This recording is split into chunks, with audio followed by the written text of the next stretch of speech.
Shalom, shalom, bien-aimés de Dieu, shalom. Bienvenue à votre émission Plateau charismatique. Ce soir, je reçois pour vous l'apôtre Samuel Kwesi qui vient nous parler encore de la prière pour l'évangélisation. La prière pour l'évangélisation. Bonsoir, apôtre. Shalom, servant de Dieu. Comment allez-vous? Rebecca Ouais, ça va, Dieu fait grâce et vous? Amen, amen. Dieu fait grâce, Dieu fait grâce. Amen. Amen. Amen. Eh bien, écoutez, ce soir, nous sommes encore réunis pour la prière de l'évangélisation. C'est ça. Nous allons prier pour nous mettre en communion avec l'Esprit de Dieu. Nous Seigneur, prions le Seigneur. Amen. Seigneur, nous te rendons grâce. Nous te rendons Nous te grâce, Seigneur. confions ce moment, te recommandons ce temps. Nous prions de nous assister, nous prions de nous conduire par ton esprit. Nous prions de nous guider, de nous orienter, conduire toutes choses dans ta grâce, dans ta faveur. Conduis ce moment, dirige ce temps.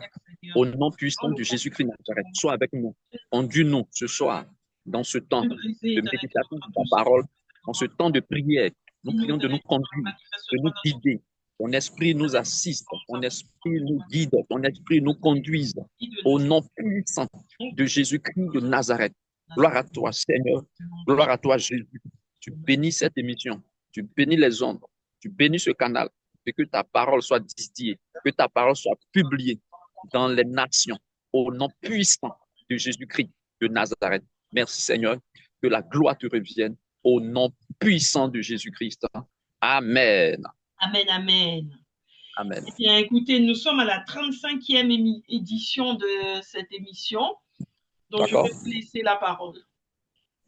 Merci, servant de Dieu. Que Amen. Dieu bénisse les internautes, que Dieu bénisse les auditeurs, ceux qui prennent du plaisir à suivre ce moment, euh, ceux qui voient l'intérêt de ce temps d'échange, de partage de la parole du Seigneur, de la parole du Seigneur Amen. Jésus-Christ. Amen, Puisse le amen. Seigneur vous faire demeurer dans sa bénédiction dans le nom de Jésus-Christ de Nazareth. Amen. Nous parlons ici d'évangélisation, nous parlons ici d'orientation d'évangélisation. Ça fait 2 semaines que nous n'avions pas eu d'émission, la semaine dernière, le mercredi dernier et le mercredi passé également. Aujourd'hui, le Seigneur fait la grâce de nous retrouver encore pour continuer à parler de la parole de Dieu, à semer la parole de Dieu. Notre souhait, c'est que cette semence de la parole puisse vous amener à grandir dans votre relation, dans votre marche, dans votre parcours avec le Seigneur Jésus-Christ de Nazareth. Vous qui êtes déjà dans le Seigneur. Et c'est là l'intérêt de cette émission, s'adresser au corps du Christ concernant l'évangélisation à laquelle le Seigneur nous appelle, l'évangélisation que Dieu voudrait que nous pratiquions. Alors, parce que c'est notre mission. Et je l'ai tantôt dit que euh, l'Église étant l'épouse, la femme de Jésus-Christ, donc c'est à la femme de donner des enfants, donc à l'époux.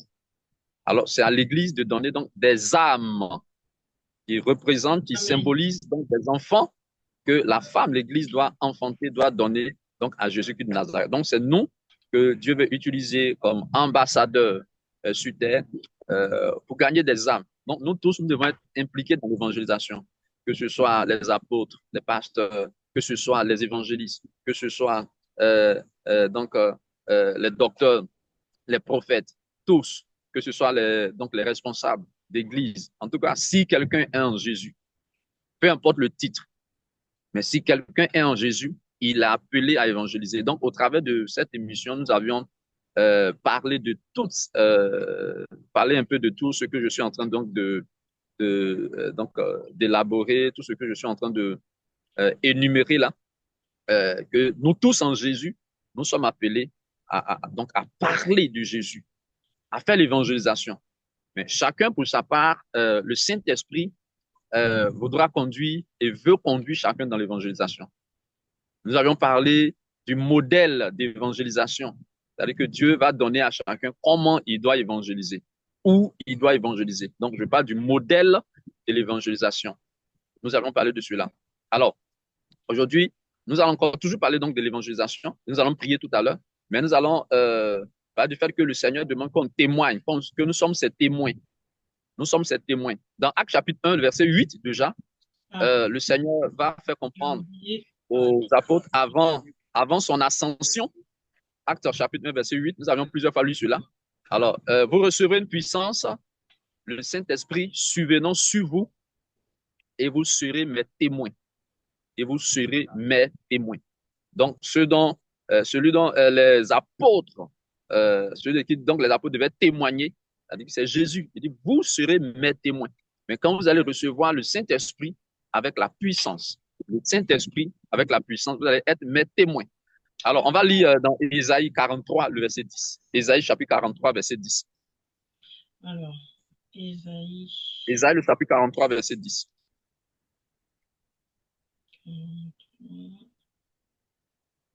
Ésaïe chapitre 43, verset 10. Oui. Alors, je lis la parole de Dieu. Je lis la parole de Dieu. Alors, excusez-moi. Ah, attendez, je me mets la pub. Donc, je lis si vous le permettez. Oui, allez-y. Vous êtes mes témoins, dit l'Éternel, vous et mon serviteur que j'ai choisi, afin que vous le sachiez, que vous me croyez et compreniez que c'est moi. Avant moi, il n'a point été formé de Dieu, et après moi, il n'y en aura point. Donc ici, Dieu a parlé par le prophète Ésaïe au peuple d'Israël, donc à Jacob. C'était le peuple d'Israël. Nous savons que Dieu a dit à Moïse dans Exode chapitre 3, le verset 7, que j'ai vu la souffrance de mon peuple qui est en Égypte. J'ai vu la misère de mon peuple qui est en Égypte. Donc, il y a ce peuple-là qui était en Égypte que Dieu l'a appelé son peuple. Il dit mon peuple. Donc, le peuple qui était en Égypte, c'était Israël. Donc, c'était Jacob, c'était Israël. Donc, le peuple d'Israël. Donc, c'est ce peuple-là que Dieu a appelé son peuple. Il dit, j'ai vu la souffrance de mon peuple qui est en Égypte. Alors, donc, dans la marche, Dieu va faire comprendre à Israël que tu es mon choix. Et mon choix que tu es, donc en parlant de tout le peuple, il dit, vous êtes mes témoins. Vous êtes mes témoins. Donc, tout ce que Dieu choisit, c'est pour que ceux-là soient les témoins de Dieu. C'est-à-dire, ceux-là parlent de Dieu. C'est en cela qu'on parle de l'évangélisation. Que ceux-là parlent de Dieu. Donc, ici, Ésaïe 43, verset 10, donc Dieu dit à Israël, à Jacob, que vous êtes mes témoins. Vous êtes mes témoins. Et c'est pour comprendre que je suis Dieu, que avant moi, il n'a pas été formé de Dieu et après moi, il n'y en aura pas. Donc, dans le témoignage de ce Dieu, c'est pour faire comprendre aux hommes que Jésus est Dieu. C'est pour faire voir aux hommes qui est Dieu. C'est pour faire comprendre aux hommes qui est Dieu. Donc, témoigner de Dieu. Dans ce qu'on parle d'évangélisation. En vérité, il y a des gens qui cherchent Dieu. Dieu a dit Matthieu 6, verset 33, Jésus a dit Matthieu 6, verset 33, cherchez premièrement le royaume de Dieu et la justice de Dieu. Donc, cherchez le royaume de Dieu, donc en chercher Dieu. Donc, il y a des gens qui cherchent Dieu, mais ne l'ont pas encore trouvé. Alors, donc, aller parler donc, de Jésus, c'est parler de Dieu. Donc, c'est cela le témoignage. Le témoignage. Maintenant, il y a un aspect très important que nous allons voir dans le témoignage. Mais cette même parole, le Seigneur l'a repris en le disant aux apôtres. Acte 1, verset 8, il dit, il parle toujours du témoignage. Alors, je ne parle pas ici du témoignage en termes de je suis bon, ok, je suis malade, le Seigneur m'a guéri. Non, témoigner de qui est Dieu. Donc, être témoin de Dieu, de l'existence de Dieu. Voilà, parce qu'on peut aborder le témoignage sur le fait de je suis malade et puis bon, j'ai été guéri, ou bien j'étais misérable, le Seigneur m'a élevé. Non, je ne parle pas de ce genre de témoignage. Ça fait partie, mais bon, oui, ça c'est en quelque chose, ça c'est le témoigner de la puissance de Dieu. Mais là, on parle du témoignage de l'existence de Dieu. De Dieu, voilà, exactement. Voilà. Merci, c'est bon de Dieu. Donc, c'est exactement voilà cela.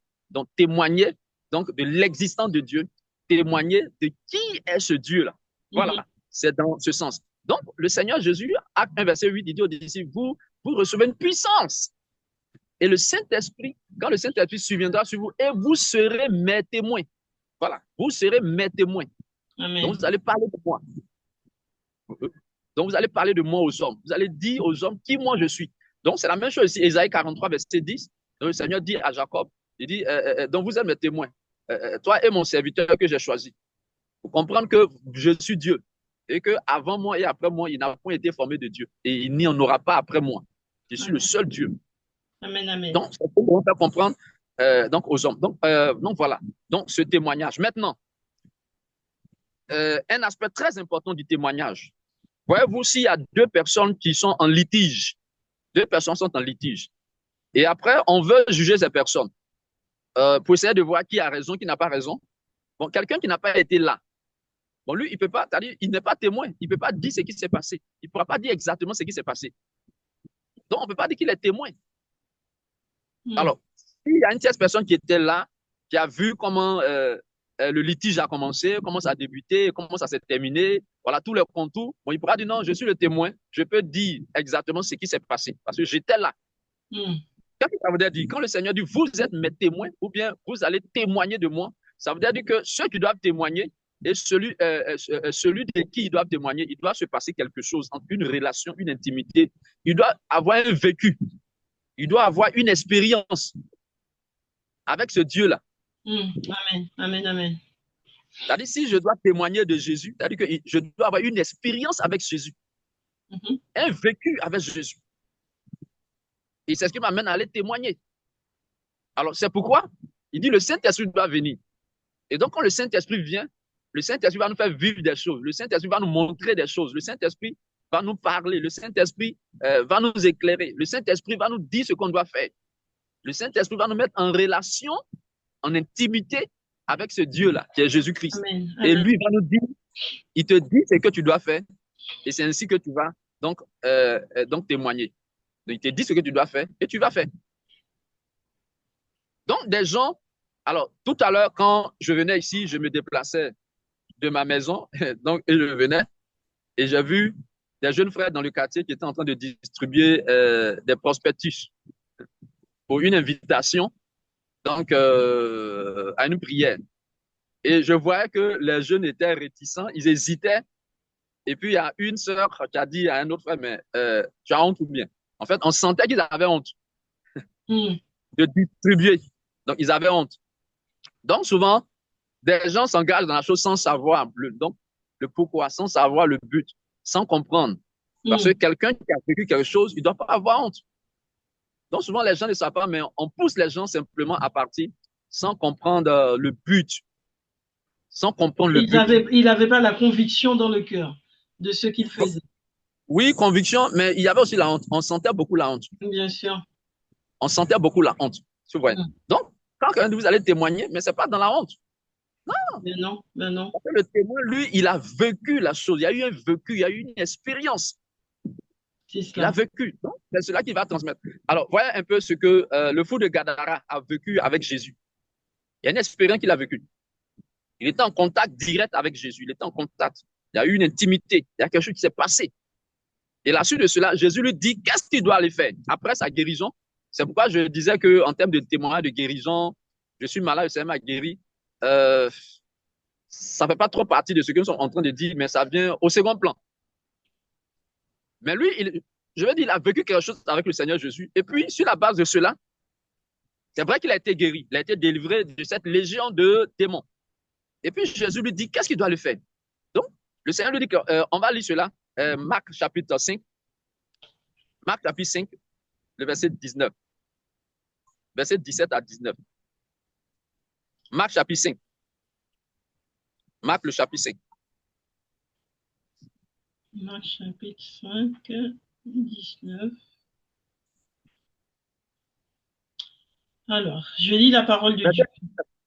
Verset 19, seulement.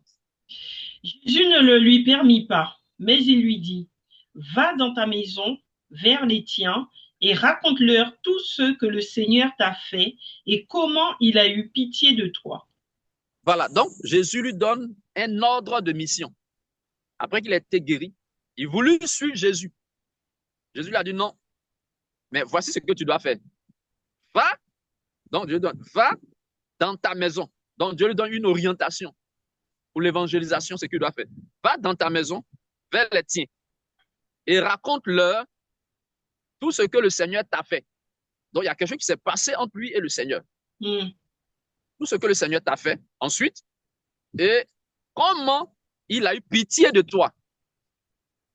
Comment il a eu pitié de toi. Alors cela cache beaucoup de choses.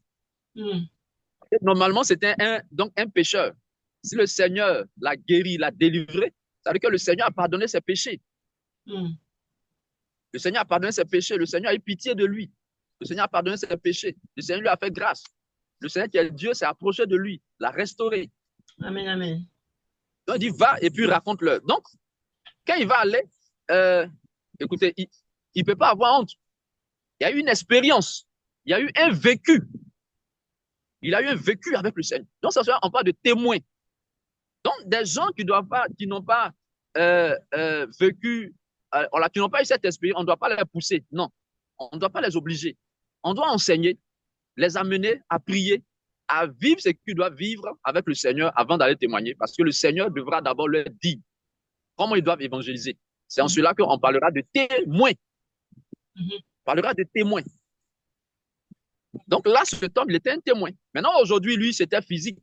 C'était de façon physique. Jésus était là en chair et en os. Mais pour nous, aujourd'hui, il ne s'agira pas de voir Jésus de façon physique. Mais qu'est-ce qui va se passer? Je crois qu'on avait déjà parlé de cela. Acte. Plutôt, on va lire Joël chapitre 2, verset 28. Joël chapitre 2, verset 28. Ce que Joël a montré. Alors, Joël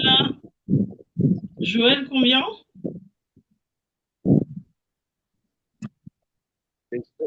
J'ai un coup de fil entrant.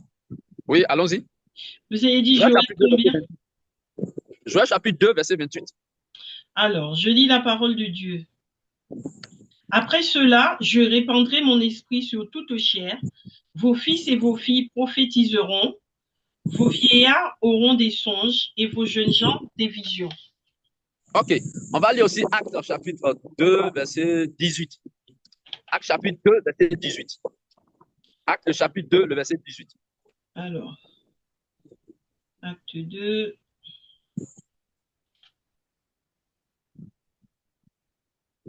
Acte chapitre 2, verset 18. Ou le verset 17 au verset 18. Verset 17 au verset 18. Attendez. Acte chapitre 2, verset 17 au verset 18. Oui, je cherche parce que comme j'ai pas pris la Bible, Donc, je lis ici, si vous permettez. Oui, allez-y si vous voulez. Dans les derniers jours, dit Dieu, je répandrai de mon esprit sur toute chair. Vos fils et vos filles prophétiseront. Vos jeunes gens auront des visions et vos vieillards auront des songes. Verset 18. Oui, sur mes serviteurs et sur mes servantes. Dans ces jours-là, je répandrai de mon esprit et ils prophétiseront. Amen. Amen. Et ils prophétiseront. Donc ici, l'apôtre Pierre a repris un peu ce que a parlé de ce que Dieu a dit au prophète Joël en disant que Dieu dit qu'il va répandre le Saint-Esprit sur toute chair. En vérité, sur ses serviteurs et sur ses servantes. Pas sur tous les hommes. Sur ceux qui sont ses serviteurs et ses servantes. Il dit cela, les jeunes gens, il dit, vos filles vos filles et vos fils vont prophétiser.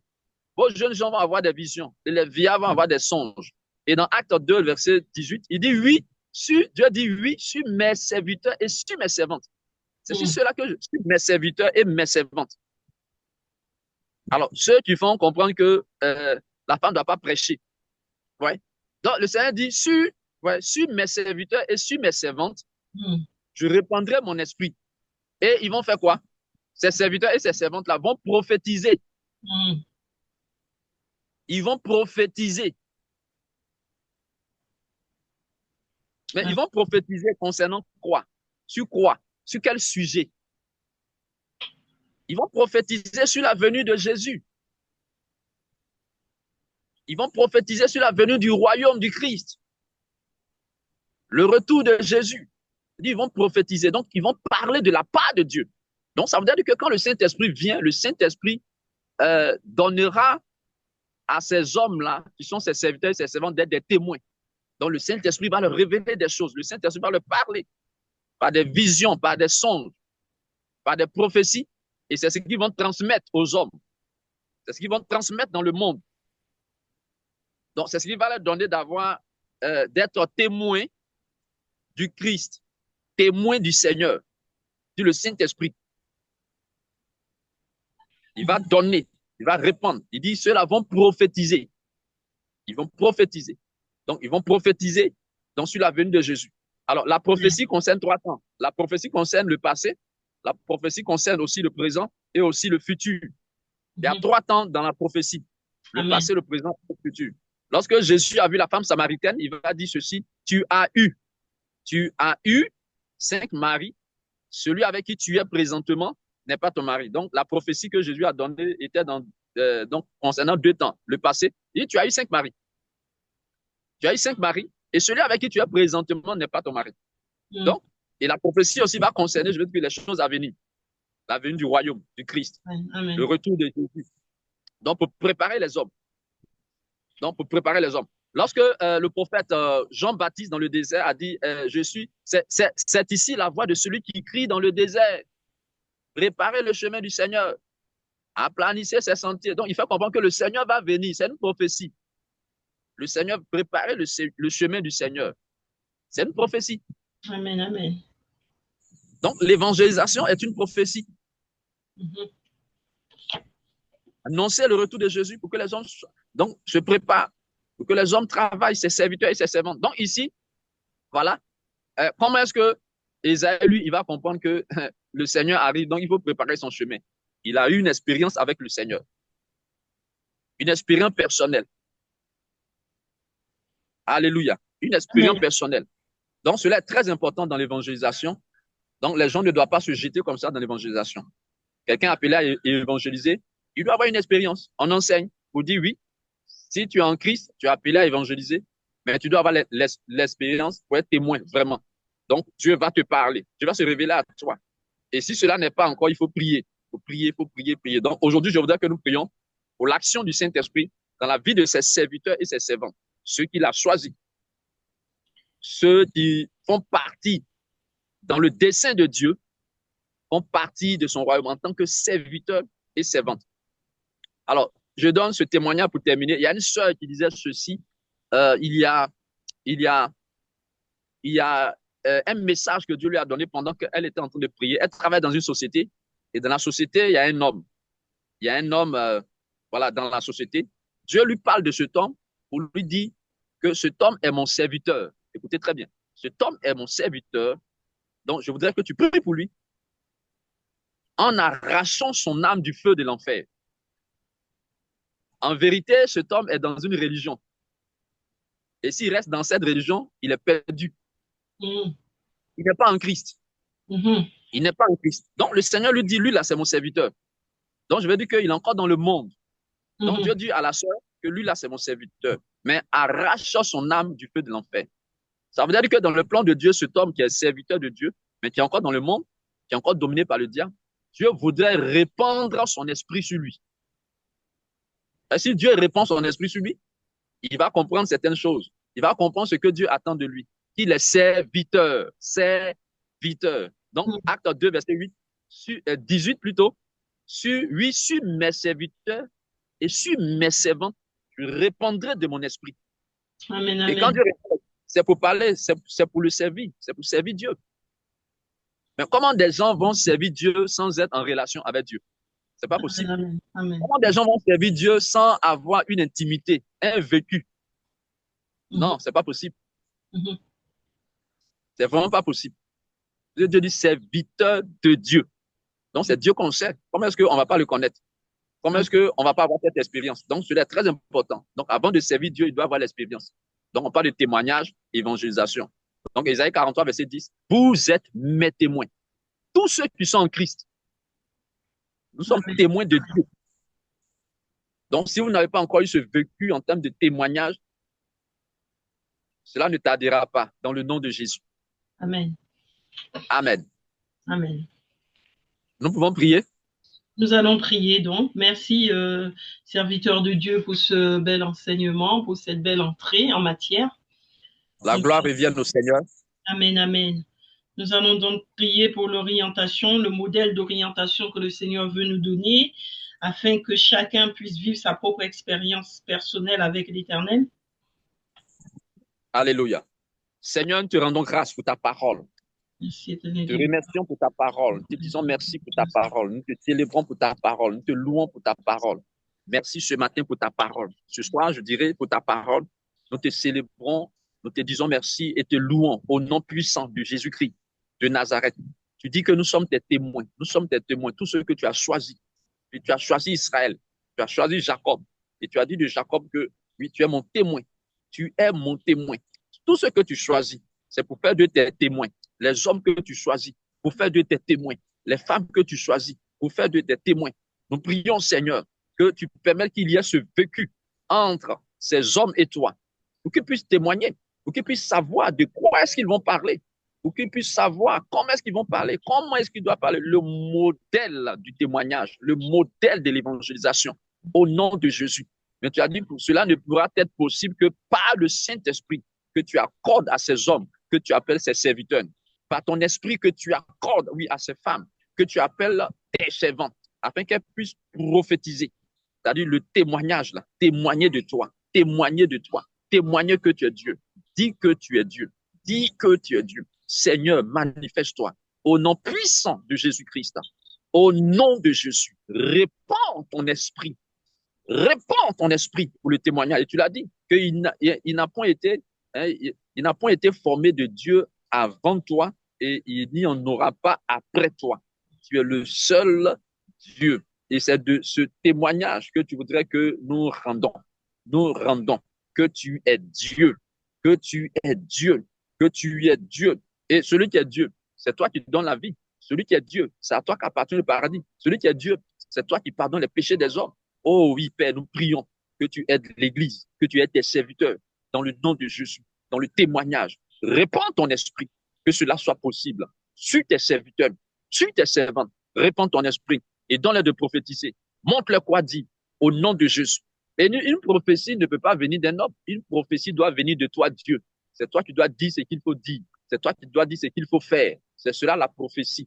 En tant que serviteur de Dieu, servante de Dieu, oui, il n'est pas possible, oui, d'être ton serviteur ou ta servante s'il n'y a pas de vécu avec toi, s'il n'y a pas d'intimité, s'il n'y a pas de connaissance. Seigneur, nous prions. Et c'est cette connaissance qui amène à dire que nous sommes témoins.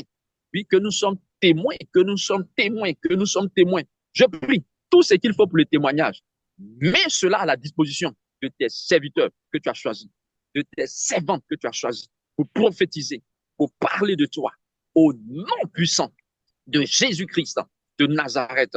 Béni sois-tu. Amen. Je voudrais qu'on voit un autre verset, si le temps le permet, toujours dans le livre d'Ésaïe, le chapitre 35, Ésaïe chapitre 35, Ésaïe chapitre 35, le verset 4 au verset 6. Ésaïe chapitre 35, le verset 4 au verset 6. Ésaïe, le chapitre 35, le verset 4 au verset 6. Vous lisez ou je lis ici? Je vous laisse lire parce que le temps que je trouve, comme je suis sur le portable, ou sinon je peux lire, je l'ai trouvé. Alors, 35, versets 4 à 6. À 6. Je lis la parole de Dieu. Dites à Amen. ceux qui ont le cœur troublé, prenez courage, ne craignez point. Voici votre Dieu, la vengeance viendra, la rétribution de Dieu. Il viendra lui-même et vous sauvera. Alors s'ouvriront les yeux des aveugles, s'ouvriront les oreilles des sourds. Alors le boiteux sautera comme un cerf et la langue du muet éclatera de joie. Car des eaux jailliront dans le désert et des ruisseaux dans la solitude. Amen. Amen. Alors ici, Isaïe va encore parler de la part du Seigneur. Il va dire Dieu lui-même va venir. Et quand Dieu va venir, c'est pour sauver. Et quand Dieu va venir sauver, ce qui va se passer, le signe du salut, il dit, les yeux des aveugles vont s'ouvrir, afin que ceux qui ne connaissaient pas Dieu, ceux qui ne connaissaient pas Dieu, ceux qui ne savaient pas qui est Dieu, il dit, ceux-là vont connaître Dieu. Les yeux vont s'ouvrir. Ceux-là qui n'entendaient pas, ils vont entendre la voix de Dieu, parce que les oreilles vont s'ouvrir. Ceux-là qui ne savaient pas comment parler de Dieu, qui ne sont pas capables de parler de Dieu, leur langue va se délier. Il dit ceux-là qui ne savaient pas marcher dans la voie du Seigneur. Donc, il dit le boiteux. Il dit le boiteux va sauter comme un cerf. Il dit pourquoi? Il dit à cause. Il dit car des eaux jailliront. Donc, le verset 6. Car. Donc, car, c'est une conjonction de coordination. va venir pour expliquer pourquoi donc le boiteux va marcher. Car il va venir expliquer pourquoi, qu'est-ce qui va faire que le boiteux va marcher. Qu'est-ce qui va faire que le sourd là, ses oreilles vont s'ouvrir. Hein? Qu'est-ce qui va faire que donc l'aveugle, les yeux vont s'ouvrir? C'est à cause des eaux. Donc car des eaux, d'accord? Car des eaux jailliront dans le désert et donc des ruisseaux dans la solitude. Ici, ces eaux, c'est le symbole du Saint-Esprit. C'est le symbole du Saint-Esprit. Donc, du fait que quand Dieu vient avec donc son esprit, il dit le Saint-Esprit va ouvrir les yeux des aveugles. Pas des aveugles physiques d'abord, mais des aveugles spirituels. C'est vrai qu'il y a eu donc, des aveugles physiques qui ont été guéris, des boiteux physiques qui ont été guéris, des muets physiques qui ont été libérés. Mais ici, il est plutôt question du côté spirituel. Des gens qui sont là, leurs yeux sont ouverts, mais ils ne comprennent pas. Ils ne savent pas qui est Dieu. Leurs yeux ne sont pas ouverts. Leurs oreilles sont fermées. Leur langue donc déliée parce qu'ils ne peuvent pas parler de la part de Dieu. Donc, quand le Saint-Esprit vient, le Saint-Esprit va dire à ses serviteurs qu'est-ce qu'ils doivent dire. Donc, ça va délier les langues. Ils sauront quoi prophétiser. Ils sauront quoi dire par le Saint-Esprit. Donc, par les eaux. Ils vont jaillir par le ruisseau, symbole du Saint-Esprit. Donc, le boiteux, c'est-à-dire ceux qui n'arrivaient pas à marcher dans la voie du Seigneur, dans le chemin du Seigneur. Leurs pieds vont se redresser. Donc, le boiteux va sauter comme un cerf. Il va sauter parce qu'il va marcher à cause du Saint-Esprit. Il va marcher dans la voie du Seigneur. Il va obéir au Seigneur. Il va faire la volonté du Seigneur. Donc, à cause des eaux, donc à cause du Saint-Esprit, donc le sourd là, hein, sera libéré. Il va entendre la voix du Seigneur. Dieu lui parler à cause du Saint-Esprit. Donc, les eaux, donc le Saint-Esprit va lui dire quoi faire. Le Saint-Esprit va parler. Le Saint-Esprit va parler. Et donc, ainsi, et quand Dieu vient pour sauver, il répand son esprit, donc les eaux, pour que les gens soient capables de faire sa volonté. Et faire sa volonté veut dire quoi? Il va avoir un vécu, ils vont voir Dieu. D'accord? Ils vont entendre Dieu.